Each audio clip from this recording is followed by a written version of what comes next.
umaga. Ako po si Aina Elinon at ito ang nagbabagong balita para sa oras na ito. Isang lalaking pinaghinalaang pumatay sa kanyang may bahay matapos na mahuling may kalaguyo ito. Buwelta ng inaakusahan, hindi raw niya magagawa ito. Nag-uulat mula sa Pasay, Hershey Fernandez. Nang mahuling nakikipagtalik sa ibang lalaki, pinaghihinalaang pinatay ang isang ginang ng kanyang asawang nagngangalang Armando Acusado.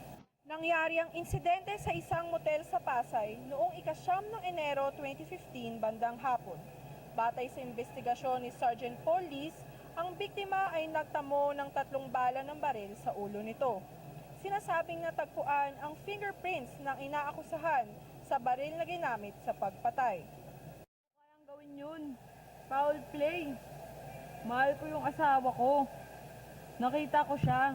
Sinundan ko nga sila sa motel. Nakita ko sila pero hindi ako yung pumatay.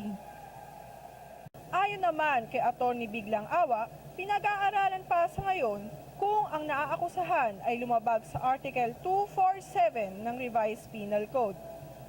In case of death or serious physical injury, the accused who would be otherwise be criminally liable for crime of homicide, parricide, murder, or serious physical injury, as the case may be, is punished only with destierro.